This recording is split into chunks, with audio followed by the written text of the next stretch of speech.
Lunes Inspiradores, con David Tomás y Edu Pascual.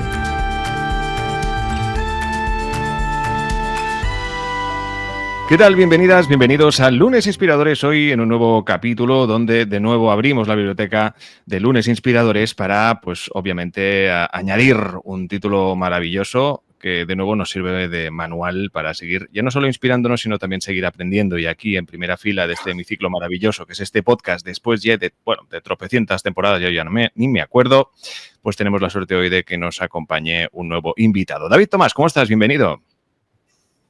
Muy bien, oye, contento. Y vamos a estar con un profesor en mayúsculas, uno de los referentes que tenemos en España en formación, digamos, de liderazgo, de empresas, de management. Así que estoy seguro que vamos a aprender muchísimo. Luis Huete, ¿cómo estás? Bienvenido. Muy bien, muy buenos días. Pues nada, feliz aquí a mitad de semana, pero con muchas ganas, ¿eh? Exactamente, a mitad de semana. Esto ya sabéis que es pues un podcast absolutamente atemporal. En nada te preguntamos qué es para ti un lunes. Hoy para mucha gente es lunes porque evidentemente es el día en que sale publicado este capítulo, pero oye, quién sabe, la mentalidad de un buen lunes puede ser la mentalidad de cualquier día de la semana, así que oye, nada lo descubrimos. Pero antes, David, vamos a proponer un nuevo reto líder a las inspiradoras e inspiradores. Por favor, adelante. Mira, hoy voy a escoger una frase, una idea que compartía Mark Manson, un conocido autor también, pues vamos a decir, de la mejora personal y profesional, que él decía que hay 3 preguntas que definen el 99% de tu felicidad. Fíjate lo alto que decía el porcentaje. Y decía bien, la primera, ¿con qué o en qué estoy trabajando y por qué? La segunda, que es la que iba a decir, que es con quién estoy pasando tiempo y por qué.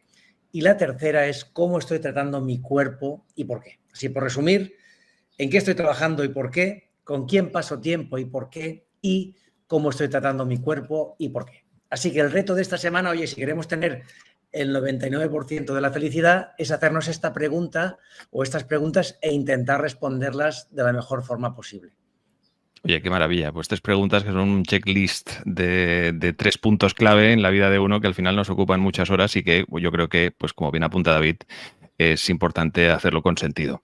Así que, oye, nos quedamos con el reto líder de esta semana, que lo podéis comentar a través de vuestras redes sociales y, obviamente, pues etiquetar a David Tomás, que él feliz no lo siguiente y que, evidentemente, pues os comentará en toda la medida de lo posible, porque es una persona muy activa en redes sociales y la verdad es que es un no parar. Así que, oye, ahora sí, vamos a descubrir cómo son los lunes de nuestro invitado. Luis, ¿qué es para ti un lunes? Qué bien. Oye, pues lunes, a ver, yo suelo pues dedicarle el domingo tarde, media horita, pues a definir qué roles son los más importantes y cómo puedo planificar la semana. Con lo cual, de verdad, para mí un lunes es, empieza un poco la corrida, empieza lo que pueda ser, pues, digamos, la semana, donde sí que he procurado, pues, digamos, ver cómo voy a ir encajando.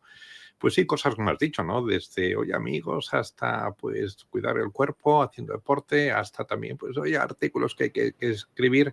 Entonces sí que procuro, pues eso, que el lunes, la verdad es que lo empiezo con mucha ilusión, lo empiezo con mucha fuerza, sabiendo que es el inicio de toda una semana en donde, pues, hay temas que me ilusionan, que suponen un cierto grado de dificultad, a veces, pues, temas que las llevo un poquito tarde y que tengo que, pues, de alguna forma también, pues, conseguir acabarlos, pues, para determinada fecha, etcétera, ¿no? Por tanto, lunes, pues es, no voy a decir que sea el mejor día de la semana, pero porque lo discuto junto con el viernes, pero casi, ¿eh? Pues oye, muy buena reflexión sin duda. Esos son los lunes de nuestro invitado de hoy con mentalidad de viernes, ¿no? Ese día que si fuera persona, pues seguramente sería nuestro mejor amigo. Pero claro que sí, aquí también nuestro mejor amigo es el lunes. Bien, David, pues vamos a repasar la trayectoria de nuestro invitado, evidentemente hasta esta reciente publicación que ya hemos tenido ocasión de degustar. Adelante. Venga, pues arrancamos, Luis. Ahora presentas Dirigir y Gobernar, tu último libro, del cual hablaremos. Pero además, pues tienes una trayectoria de toda la vida vinculada a IESE. Has estado en Harvard, has estado en las mejores instituciones o estás vinculado a las mejores instituciones, en este caso de management y del mundo de la empresa. Pero nos gusta, como siempre, arrancar por el principio. A mí me gustaría conocer cómo era Luis de joven y cuáles fueron aquellas ideas, aquellos valores que, bueno, pues que quedaron en ti y luego te han ayudado a desarrollarte personal y profesionalmente. Qué bien. Oye, pues a ver, llevo 43 años de profesor del IES. Se hice pronto, empecé a los 26, ahora ya tengo 69. Eh, a ver, y para mí hacer el MBA del IES los 2 años me cambió la vida. Yo tenía absolutamente claro que quería dedicarme a temas de empresa. Hice Derecho por aquello que en aquel momento pues los ADES todavía no estaban muy desarrollados o todavía pues digamos, total, hice Derecho. Saqué buenas notas, no me gustó demasiado, pero sí que me formateó la cabeza de una manera que me hizo, pues digamos, ordenado y sí que me hizo también una persona, hombre, pues de que desde pequeñito he procurado, pues, a ver, como te digo, en plan simple sacar buenas notas y con todo lo que conlleva de esfuerzo, con todo lo que conlleva pues de, bueno, pues eso, de estar atento, de poner foco y cosas por el estilo, ¿no? Entonces, yo cuando hice la maestría me ofrecieron trabajar, bueno, hice todo el proceso de selección, y entonces una posibilidad es irme a trabajar en un banco de inversión, que me apetecía un montón, que era pues en parte en Londres, etcétera, pero también un profesor del IES al cual ahora pues me gustaría rendirle homenaje, que es don Pedro Nueno, me dijo que si me quería quedar en su área. Entonces, para mí, todo lo que era, digamos, lo que yo había visto de profesores del IES me resultó muy aspiracional, en parte porque habían hecho el doctorado en Estados Unidos y eso implicaba irse a Estados Unidos, en parte porque los veía también pues haciendo consultas, en parte porque los veía pues digamos como muy metidos en el mundo empresarial, ¿no? Con lo cual, a pesar de que la alternativa era muy atractiva, pues banca inversión, me quedé de profesor del IES y con todo un proceso que ahora pues lo han cambiado un poco, pero era, oye, te quedas 2 años de instructor, que llaman, pues aprendiendo un poco, haciendo aplicaciones, después te vas a Estados Unidos a hacer el doctorado y después vuelves. Yo me saqué a beca Fulbright, que también pues fue una gran alegría y tuve también ahí, digamos, un aprendizaje de vida interesante que es, bueno, pues en parte por ignorancia, en parte también porque habría gente mejor, solicité que me admitieran en Harvard y no me admitieron. Entonces mi jugada fue, venga, ¿qué universidad cercana hay? Entonces vi que había una que era un poco de segunda división, dentro de no estaba el top 10, pero estaría en del 10 al 30, que es Boston University, donde además muchos profesores que habían sido de Harvard, que no habían sacado tenure, estaban ahí. Entonces el campus está como a 3 horas, perdón, a 3 kilómetros. Con lo cual dije, venga, me voy a Boston University, pero me meto, si me dejan, en todos los programas del doctorado de Harvard. Cosa que me dejaron, me ficharon de asistente de investigación, estuve ahí trabajando, digamos, 2 años, y después cuando acabé el doctorado, que además me dieron la tesis, me dieron el premio a la mejor tesis doctoral de ese año de Estados Unidos, que se hizo pronto, compitiendo con chinos, con indios y de toda esta gente, en una de las instituciones, que es el Decision Science Institute. Fíjate qué curioso, el Instituto de Ciencias de la Decisión, o sea, matemática pura. Y yo venía de Derecho y gané la tesis doctoral, en parte porque me lo ocurrió mucho, pero también en parte porque tuve una directora de tesis fantástica, que había ganado ese premio unos años antes y que de alguna forma pues me supo guiar.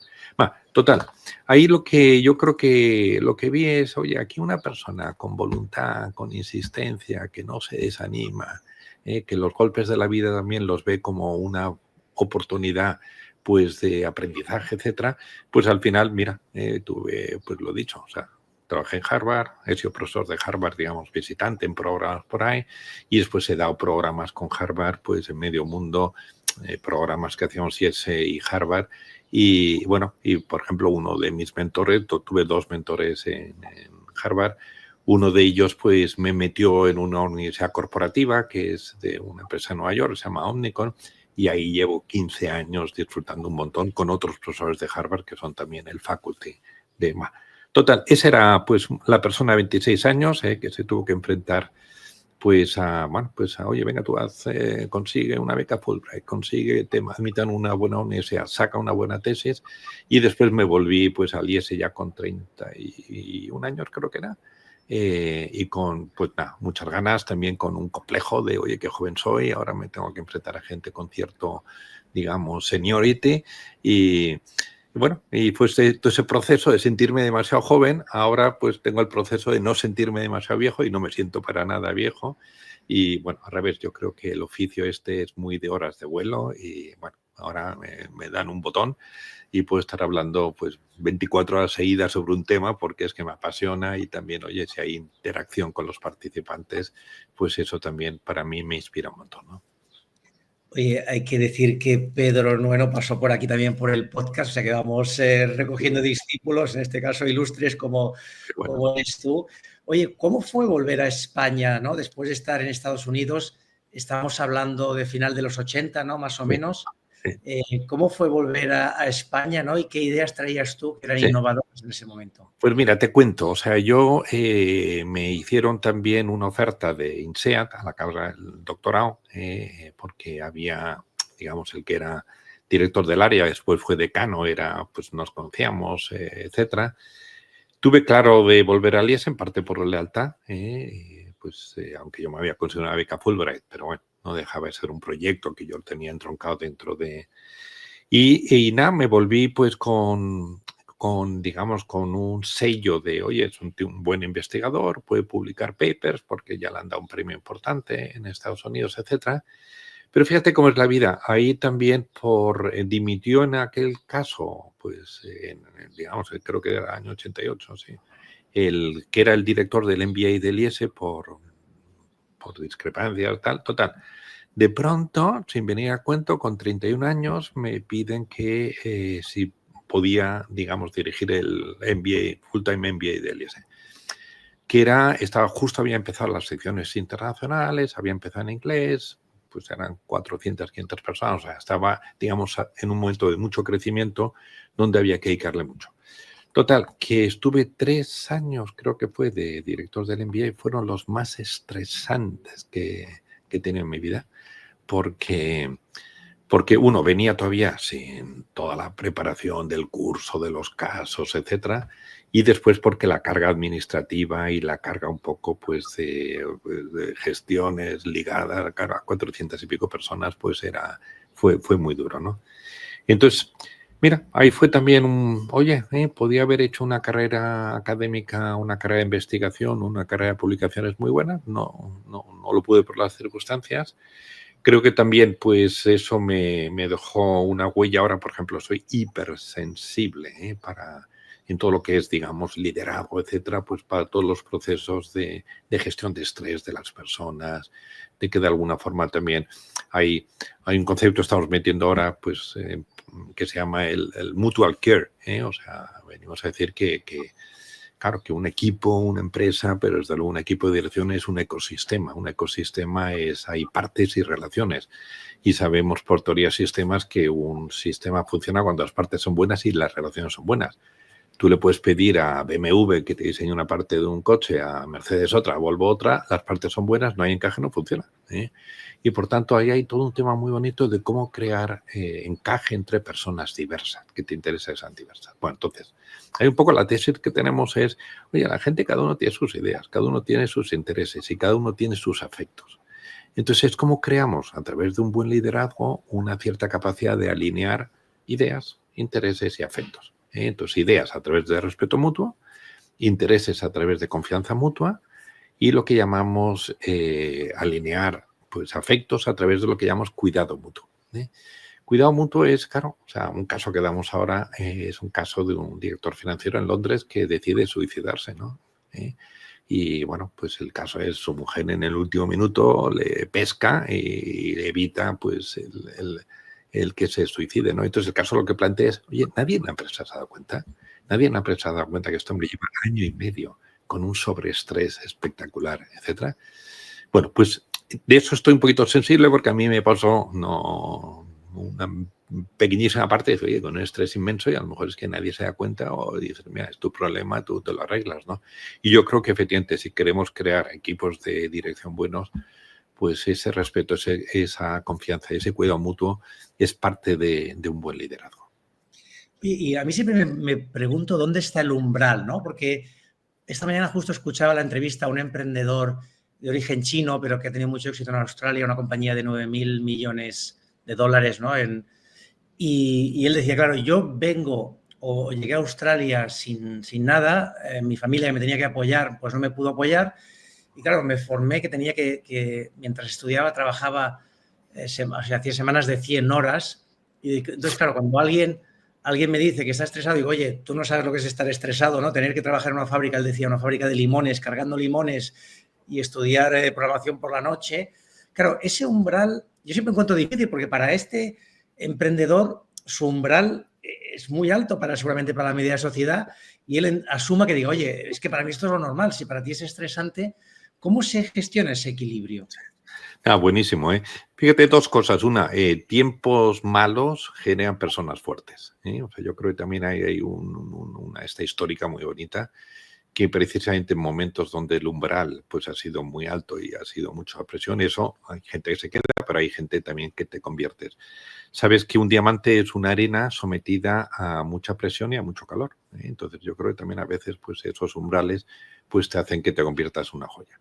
Sí que es cierto de que tienes que tener resiliencia, ¿eh? Y eso es un tema también, lo metemos mucho ahora mismo en todas las sesiones de liderazgo, y es básicamente decir, el estrés es igual a la presión de fuera menos la resiliencia interna, ¿eh? O sea que es un juego entre contexto y es un juego también entre la capacidad un poco que tú tengas de hacer frente a presiones altas. Entonces, también, o sea, aunque sea muy rápido, decimos que hay como 7 variables que te hacen que seas fuerte por dentro, ¿no? Y yo también las he ido aprendiendo con los años, no me las explicaron y por eso yo tengo tanto interés en explicarlo, pues para que la gente su umbral sea mucho mayor y para que también en muchos casos generen joyas, pues por la presión que o han elegido tener o las circunstancias le ponen, ¿no?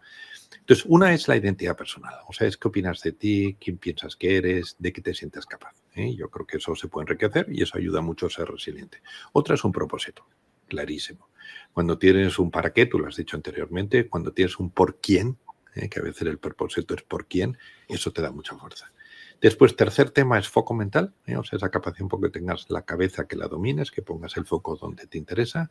Cuarto es la interpretación. La interpretación es cómo lees las circunstancias. Para ti, pues, o sea, yo lo he visto, ¿no? Posiblemente esa persona, cuando estaba estudiando programación por la noche, pues no se veía haciendo programación, se veía haciendo su carrera, ¿no? Se veía pues creando su empresa. O sea, es la interpretación que haces de lo que te ocurre, te la juegas, ¿eh? Y si tienes valores, si tienes propósitos, si tienes proyecto, ya te es mucho más fácil que las cosas pues para ti signifiquen lo que tú quieras que te significan, ¿no?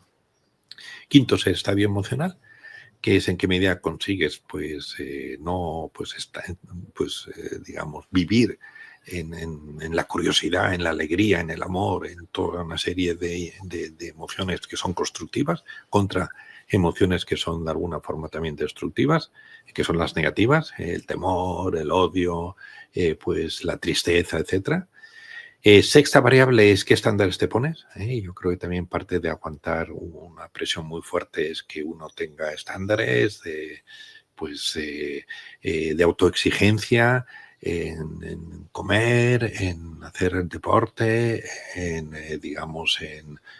tener las cosas ordenadas. Todo eso ayuda, pues a construir una psicología que te permite aguantar las presiones. Y el último es los hábitos que también apuestas por ellos, o sea, es cómo manejar a la gente, ¿eh?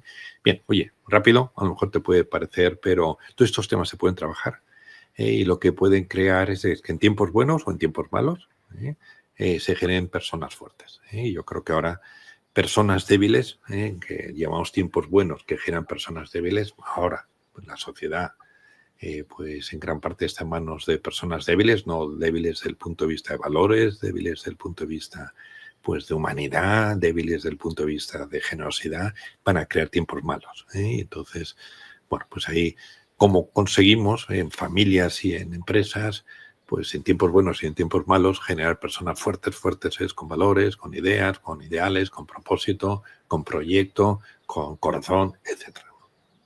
Exacto. Al final, yo siempre pienso, bueno, estas personas, ¿no? Se habla mucho de los jóvenes, oye, lo has tenido todo, ¿no? Tienes un estándar de vida más alto, ¿no? Al menos siempre hay cosas que mejorar, ¿no? Pero dices, bueno, pues cuando vengan los tiempos difíciles te tocará espabilarte como a otras generaciones, ¿no? Y sacarás esa fortaleza que ahora no tienes, pero que te verás obligado a sacar, ¿no? Y no hay que preocuparse tanto, pero lo que dices, ¿no? Sí que es verdad que hoy intentar formar en tiempos buenos. A mí me llama la curiosidad un tema antes de preguntarte ya temas específicos del libro y es, Yo hice un programa que se hacía también en Boston, en el MIT, para emprendedores, y recuerdo un profesor que decía, oye, yo cuando miro el aula ya casi sé quién va a tener éxito y quién no. ¿Sabes? Es decir, miraba el aula y decía, oye, era capaz de identificarlo. Tú que has visto a tantos emprendedores, empresarios que han pasado por tus aulas, ¿eres capaz de identificarlo? ¿Y hay alguien que digas, oye, esta persona me ha sorprendido y no me imaginaba que llegaría tan lejos? Sí. Qué interesante. Yo creo que efectivamente el directo te da 3 dimensiones y cuando tienes un poquito olfato, o sea, yo lo que sí puedo predecir algo es, pues digamos, la calidad de, pues a ver cómo te digo yo, o sea, cuando veo una persona con voluntad, cuando veo una persona con buenas actitudes, cuando veo una persona proactiva, digo, esta persona tiene una combinación muy buena que la puede ayudar a que efectivamente sea una persona que destaque. Yo también un poco la tesis que tengo es que un proyecto empresarial, una startup, necesita 3 perfiles, que pueden ser 3 personas o pueden ser 2, pero normalmente no una. Necesitas un perfil de lo que se llama pues un artista, o sea, un especialista en algo, que sea puntero y que aporte, pues digamos, un conocimiento, una tecnología, pues digamos, a lo que es la base del negocio. Necesitas también un emprendedor, un tipo que le guste la calle, que le guste vender, que le guste las relaciones, que sepa que hace la competencia. Y necesitas, por último, un gestor. Un gestor es una persona que planifique, que siga, que ordene, que de alguna forma también le meta rigor a lo que normalmente un artista y un emprendedor pues quizás no les sale espontáneamente, ¿no? Entonces, eso fíjate que es interesante porque parte de lo que yo creo que es un factor de éxito, aparte de las características que me has dicho, es que haya alguno de estos perfiles, pero que sea integrador, o sea, que de alguna forma también sea capaz de generar una buena conexión o con las 2 figuras o con la figura que él o ella en gran parte pues a lo mejor no la tenga desarrollada, ¿no? Y sí, o sea, yo creo que también una de las bromas que hago en clase y normalmente me sale bien es miro a alguien y le digo, te voy a escribir cómo es tu pareja. Y dice, pero si no la conoces, ¿no? Y entonces básicamente sabes que los opuestos se atraen y que normalmente uno elige como pareja a una persona que es, digamos, distinta a la que es uno. Si uno es racional, eliges uno emocional. Si eres más extrovertido, eliges uno más introvertido, ¿no? Y bueno, entonces ahí también, o sea, yo creo que un buen directivo tiene que ser psicólogo. O sea, tienes que ser experto en la materia, tienes que ser un poquito, pues digamos, político en el sentido de que tienes que saber maniobrar y tienes que ser psicólogo porque la parte orgánica del negocio, que es una parte importante, es que necesitas es de personas, necesitas saber qué les mueve, qué piensan, qué sienten, qué les motiva, cómo son, cómo ayudarlas a que crezca. Eso es una parte fundamental del trabajo nuestro, ¿no? Decías lo de tener esas 3 características que puede ser en una persona o en 2, pero yo me pregunto, por ejemplo, ¿no? Amancio Ortega, creo que estaba él solo, ¿no? Supongo rodearse de un buen equipo, pero ha creado un imperio. Sam Walton Sí. también, ¿no? Es decir, es imprescindible que haya más de una persona, ¿no? ¿Y qué característica tiene Amancio Ortega que ha hecho esa gran compañía? Pues mira, fíjate, te pongo el caso de Apple, que a lo mejor es más claro. Tienes Steve Jobs, que era emprendedor, increíble. Tienes Steve Wozniak, que era el artista, es el que sabía sobre los chips. Los 2 sin un gestor, la Apple no funcionó, o sea, creció, pero digamos estaba prácticamente en bancarrota. El consejo de administración tuvo que traer a un gestor, que si te acuerdas era John Sculley. John Sculley entra y John Sculley no entiende y no se entiende con los artistas y con los emprendedores y se van. Entonces, o sea, yo creo que ese es un caso muy paradigmático de cómo, pues digamos, no digo sean 3 personas, digo que sean 3 psicologías, que a veces son en 2 personas o en 3. Normalmente en una no se da. Yo creo que parte del genio de Amancio Ortega es que supo reconocer pronto que necesitaba un equipo, o sea, no cayó en lo que se llama la trampa de la familia. Y la trampa de la familia es que los dueños no son conscientes y no quieren ver que la complejidad del negocio les supera su talento. Entonces yo creo que él tuvo está muy pronto de traer un buen gestor de fuera, castellanos, Yo creo que Amancio Ortega es un artista en lo suyo y posiblemente era también un cierto emprendedor desde el punto de vista de actitud comercial, etcétera. Entonces lo que no tenía es un buen gestor y lo trajo pues ya, digamos, hace muchos años y mira, pues cómo ha ido. Yo un caso también, ayer estuve en un consejo de administración de una empresa gallega también, se llama Altia, donde pues curiosamente el crecimiento en valor de bolsa de Altia y de Inditex ha sido el mismo, o sea, se ha multiplicado el valor por 23, en el caso de Altia en 12 años creo que es, en el caso de Inditex creo que era un poquito más. En el consejo está el sobrino de Amancio Ortega, y en parte pues digamos, bueno, entonces esta empresa igual tiene al frente un emprendedor extraordinario, pero es un buen gestor. Y después tiene su equipo, artistas, tiene su equipo, pues 3, 4 personas que en lo suyo, en su materia, en base, en data centers, en temas, pues es una empresa de tecnología, pues son muy, muy buenos y hay entre ellos una relación extraordinaria. Y eso es lo que de alguna forma yo creo que le da, pues digamos, a esta empresa una capacidad de crecimiento. Llevan eso, pues un 20% anual prácticamente desde que yo empecé en el consejo, que fue hace 13, 14 años, que es cuando salieron a bolsa. Fantástico, oye, pues buenas recomendaciones y menudo caso de éxito. Eres un talismán para la empresa porque un 20%. Hablamos de gobernar y dirigir, nos dices que no es lo mismo, ¿no? Y que además hay el largo plazo, el corto plazo. ¿Qué nos puedes decir, titulares, algún titular del libro que quieras compartir, ¿no? Sin tampoco desvelar toda la información? Bueno, oye, que gobernar es un arte, pues digamos, esa capacidad de crear una configuración institucional buena en la empresa. Gobernar es, en parte, pues oye, cómo adecuar la propiedad a lo que es el negocio, que a veces la propiedad es el mayor enemigo del negocio. Cómo hacer que esa propiedad tenga, pues digamos, un modelo de gobernanza que permita o que ayude a tomar buenas decisiones y a ejecutarlas bien, también es otros temas. Cómo también de alguna forma la gobernanza tiene que ver con que la propiedad tenga un proceso bien pensado y bien diseñado de sucesión, y cómo de alguna forma también pues generar una serie de dinámicas de trabajo internas con el comité de dirección, con el consejo de administración, en donde los 3 grandes temas, que es donde se rompen las empresas en ocasiones, donde se rompen los equipos, que es estrategia, ¿qué hacemos? Muchas veces pues es capital allocation, es qué hacemos con los flujos de caja, etcétera. Pues ahí que haya un cierto, digamos, pues acuerdo, pues porque se han hablado y oye, se ha llevado a un terreno de esto es que es bueno para todos, no que es bueno para una parte de los accionistas. Estrategia, dinero y poder. O sea, son temas que al final si los articulas y metes pues generosidad y metes sentido de largo plazo y metes pues el bien común, pues ahí tienes una empresa que normalmente desde la cabeza está sana y eso ayuda mucho a que después se tomen decisiones más de dirigir que permitan que, pues al final decimos, una empresa es un ser vivo y como tal puede tener una mejor o peor pues salud, y lo que nos interesa es crear empresas sanas, ¿no? Que tengan vitalidad y que tengan resiliencia para todas las disrupciones que constantemente van a tener que afrontar en el mercado. A mí me llamaba la atención que dices en el libro que es difícil compaginar las dos cosas, el corto y el largo plazo, que esto habría que separarlo en las compañías, ¿no? Pero a veces no es sencillo porque te faltan recursos, ¿no? Y es una inversión.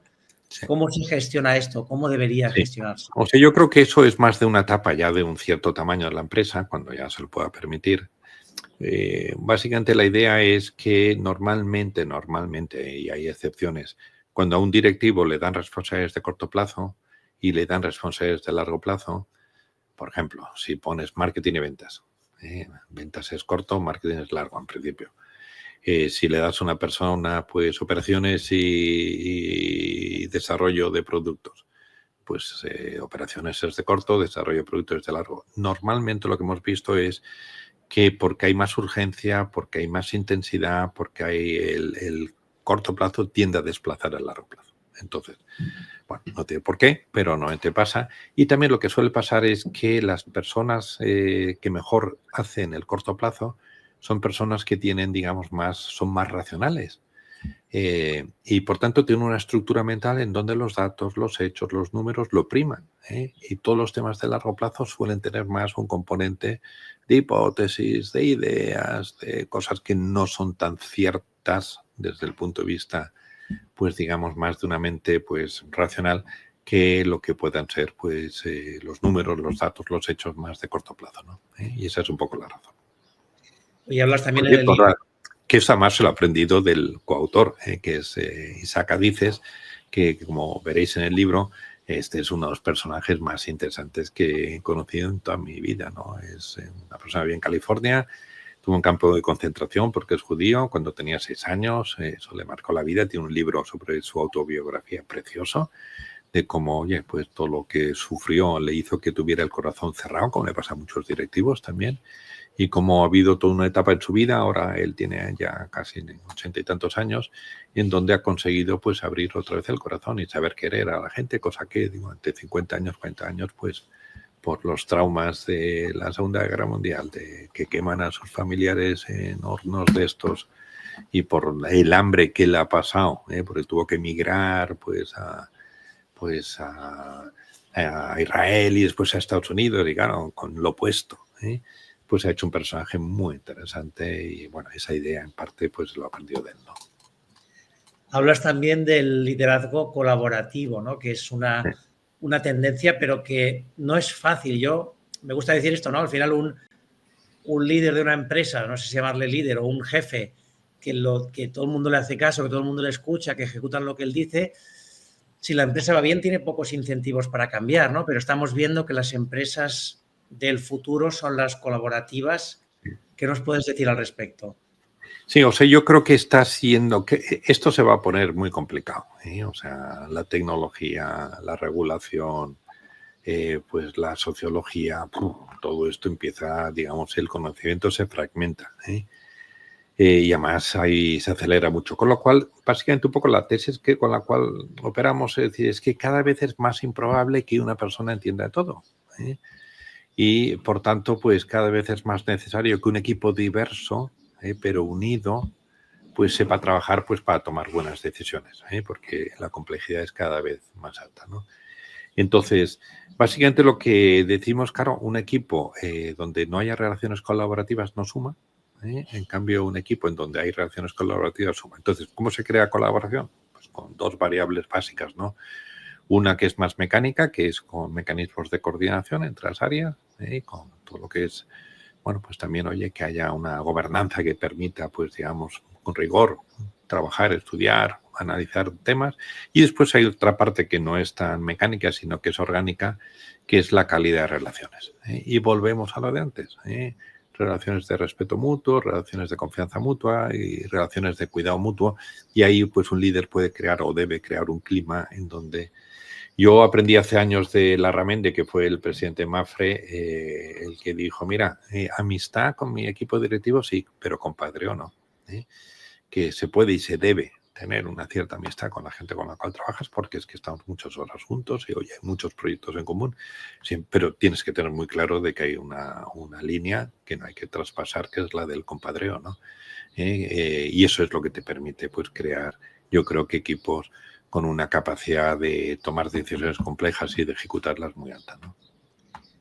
Nosotros somos una empresa en CiberClick Remote First. Aunque tenemos oficinas, pero no tienes por qué ir. Tú hablas de la dificultad o del reto del trabajo en remoto. Además, vemos como muchas compañías ya vuelven al 100% de presencialidad. ¿Cómo lo ves? ¿Es factible tener éxito 100% en remoto? Tú nos hablas de establecer unas dinámicas. ¿Cuáles son tus recomendaciones? Sí, o sea, yo diría, tienes que hacer aspiracional el trabajo en la oficina. Lo que no puedes decir a la gente es que venga a la oficina a sentarse y a estar delante de un ordenador y que no pase nada. Entonces, yo diría que hay que ir hacia un modelo mixto, donde hay gente que le interesa mucho trabajar desde casa y hay tareas que se pueden hacer desde casa y eso es parte del modelo. ¿Cuánta gente? Pues cada negocio es cada negocio, pero pues un 20, un 30, un 40% de personas, ¿no? Yo creo que también hay, digamos, gente que prefiere ir a las oficinas, sobre todo si lo haces aspiracional, sobre todo si lo haces interesante, si consigues que la gente diga, es que me pierdo cosas y no voy.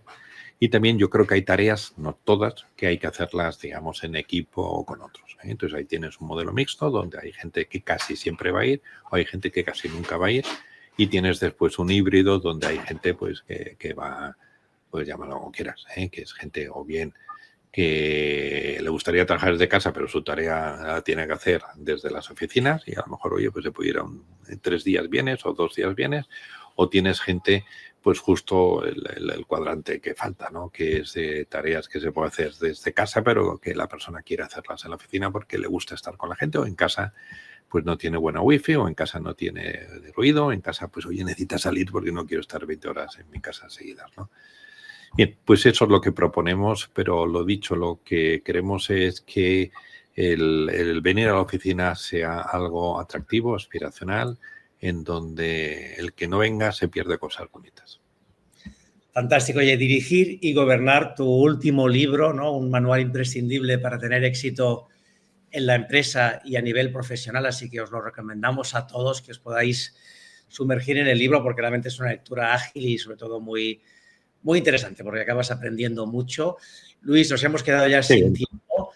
Nos queda la última pregunta y es saber a ti quién o qué te inspira. Qué bien. Oye, pues a ver, me inspira, a ver, en el buen sentido de la palabra, el legado que pueda dejar. Y el legado es lo que funciona por mí, pero sin mí.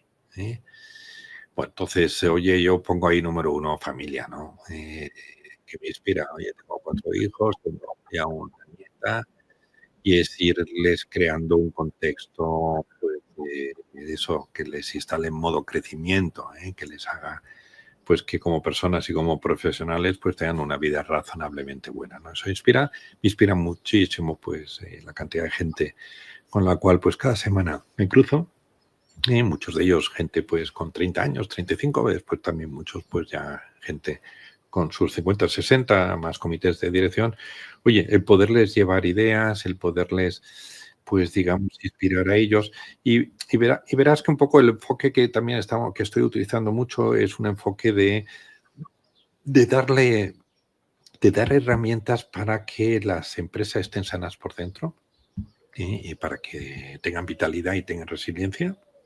Y también como persona, pues dar herramientas para que las personas nos instalemos en modo crecimiento. Entonces yo creo que, claro, todo ese tema, el escribirlo, el explicarlo, el aprender, cuando se lo comentas en clase, a mí todo eso me sigue llenando energía. Yo ya por edad podría y debería, y oye, pues a lo mejor pues estar jubilado, no, ni lo contemplo, yo creo mientras tenga energía y la tengo, y mientras tenga fuerza y mientras tenga salud, pues este estilo de vida para mí es que es mi hobby, te iba a decir, el estar con personas, el trabajar con empresas, el hacer consultoría, todo eso me da mucha energía y bueno, y por tanto pues es una fuente de inspiración porque veo que también hay ese círculo que lo que das después recibes, ¿no? Y es bonito ver que con los años pues mucha gente pues te da las gracias y mucha gente también pues te dice que le has sido pues razonablemente útil en alguna vez que se toparon conmigo. Los que escucháis el podcast no lo veis, pero los que estáis en YouTube podéis ver que lo de jubilarse queda muy lejos, al menos físicamente, Luis. Parece que tengas que estés en la adolescencia casi. Qué bueno. Mil gracias por tu tiempo. Edu, yo creo que hemos sacado bastantes conclusiones. Yo creo que tú eres de dirigir y de gobernar y de hacer las cosas con ganas y con energía, ¿verdad que sí? Efectivamente, bueno, hasta donde me dejan dirigir y gobernar, que esa es otra. Pero bueno, dicho esto, sí, sin duda, y me quedo con el tema del legado, ¿no? Al final lo que aquí importa es el futuro, ¿no? El presente, desde luego, pero lo que podamos dejar para generaciones futuras, pues oye, yo creo que es lo que da sentido a todo lo que hemos hecho en el pasado y en el presente, sin duda. Bien, ha sido como no, y como os prometíamos, un lujo y un placer y una charla llena de aprendizajes hoy con Luis Huete, a quien, bueno, pues evidentemente invitaremos de nuevo seguro, Luis, hasta entonces. Cuídate mucho y muchísima suerte. Bueno, pues un abrazo a los dos, Adiós. Muchas gracias. Y David, ¿qué les decimos a las inspiradoras e inspiradores en esta semana que empieza? Pues nada, recordar, reto líder, haceros las 3 preguntas.